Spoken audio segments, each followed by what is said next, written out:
ધોરણ 7 प्रकरण 4 कथनी और करनी। मानव जीवन प्रभु की अनमोल देन है। सभी प्राणियों में मनुष्य को प्रभु ने विशिष्ट शक्तियाँ प्रदान की हैं, इसलिए वह संसार में बहुत ही अच्छे ढंग से जीवन यापन करता है। मगर सभी लोग हर समय सही काम नहीं करते। कई बार मनुष्य करता कुछ है और करता कुछ है। कई मनुष्य की कथनी और करनी में अंतर देखने को मिलता है। अंतर यानी कि फर्क, भेद, तफावत। इस बात को प्रस्तुत निबंध में उजागर किया है।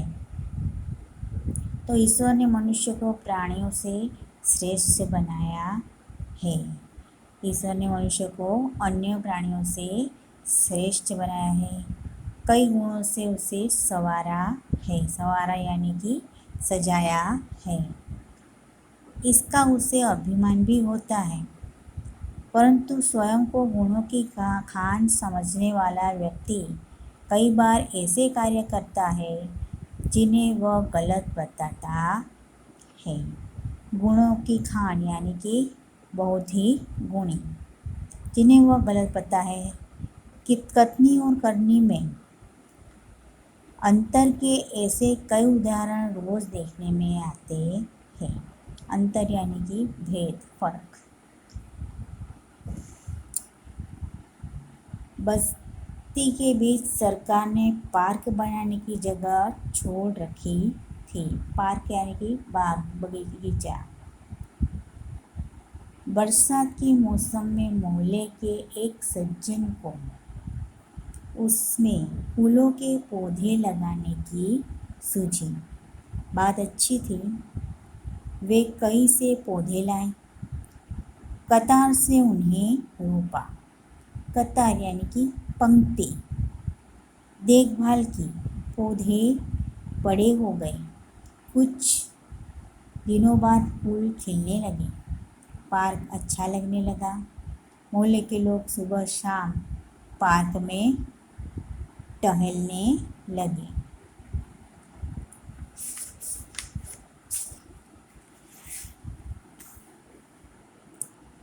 फूल सबको अच्छे लगते हैं। पार्क में लोगों के आने जाने से उन्हें यह लगा कि लोग इन फूलों को तोड़कर ले जाएंगे। उन्होंने एक तख्ती के ऊपर यह लिखकर टांग दिया कि फूल तोड़ना मना है। आते जाते सबको आते जाते सब उसको पढ़ते। कोई भी फूलों को तोड़ता नहीं। पर मज़े की बात तब सामने आई जब लोगों ने तख्ती लगाने वाले सज्जन को सवेरे जल्दी जल्दी फूल तोड़ते देखा। वे अपनी शर्म मिटाने के लिए बोले, पूजा के लिए तोड़ रहा हूँ। शर्म मिटाने यानी कि लज्जित हो जाना। बसों में लिखा होता है धूम्रपान करना निषेध है। निषेध यानी कि वर्जित। एक बार यात्रा करते हुए देखा कि एक यात्री ने बीड़ी जलाई और पीने लगा। उसे देखकर कंडक्टर ने कहा, भाई साहब, बस में बीड़ी सिगरेट पीना मना है। भाई साहब, बस में बीड़ी सिगरेट पीना मना है। उसने जल्दी बीड़ी खिड़की से बाहर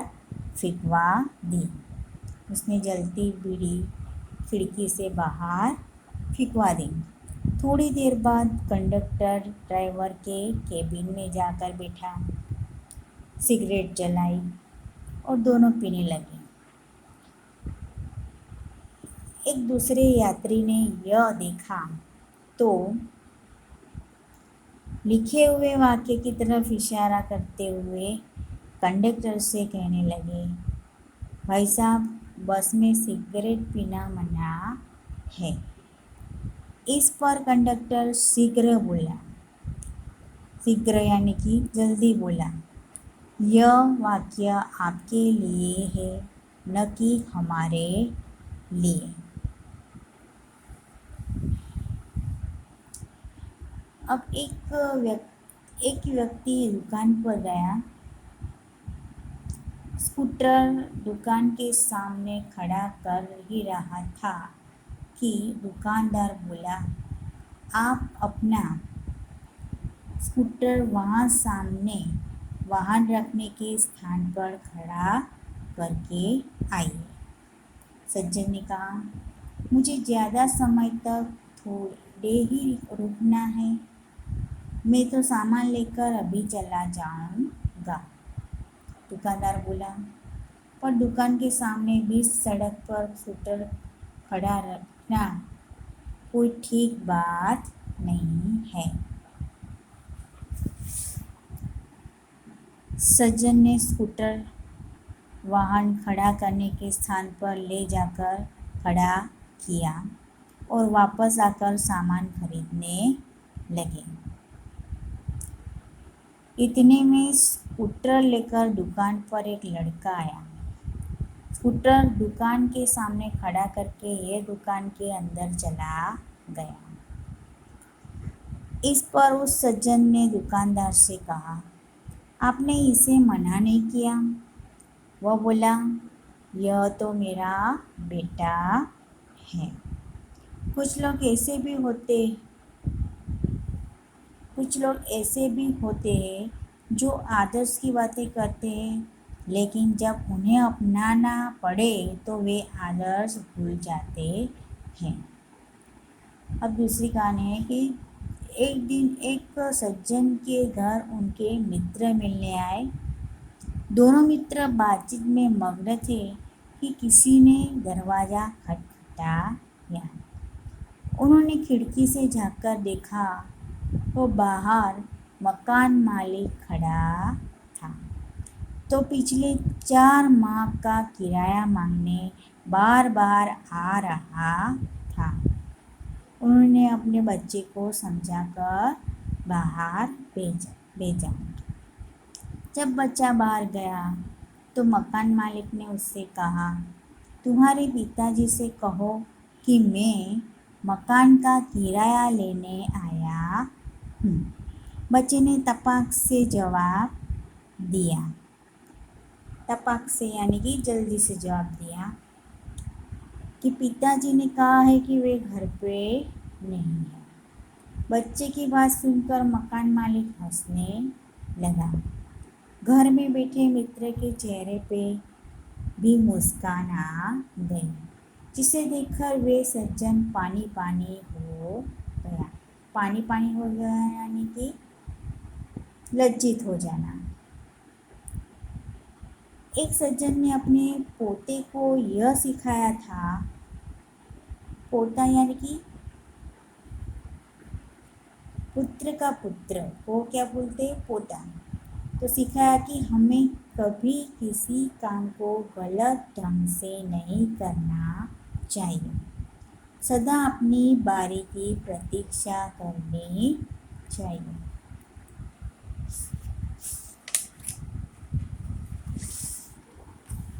एक दिन की बात है, वे जल बिजली के बिल जमा कराने गए, यानी कि बिजली के बिल को जमा कराने के लिए गए। साथ में उनका 8 वर्षीय पोता भी था।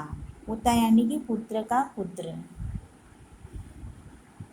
बिल जमा कराने वाली लंबी कतार देखकर वे कोई उपाय सोचने लगे।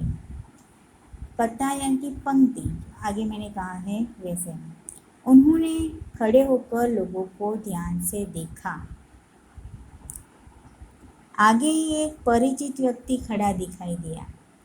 वे तुरंत उनके पास गए और बोले, बेटा ये बिल तुम घर पर ही भूल आए, तो लो उसको भी जमा करा दो। वे व्यक्ति कुछ बोले उससे पहले ही बिल व राशि उसके हाथ में थमा दी। राशि यानी कि रकम। और एक तरफ जाकर खड़े हो गए। पोता बार बार कहने लगा, दादाजी लाइन में लगिए ना। उसकी बात सुनकर लोग हंसने लगे। कई लोग ऐसे होते हैं जो आदर्श की बातें तो करते हैं पर वह उन्हें अपनाते नहीं। इस प्रकार आचरण अच्छा नहीं होता। आचरण यानी कि व्यवहार। ऐसा आचरण करने वालों को कभी सम्मान नहीं मिलता, वे हंसी के पात्र बनते हैं। इसलिए हमें कथनी और करनी में सदैव समानता रखनी चाहिए। सदैव यानी कि सदा के लिए। वो कथनी करनी एक समान जग में मिलता तब सम्मान। यहाँ पे आपका ये पाठ जो है वो पूर्ण होता है।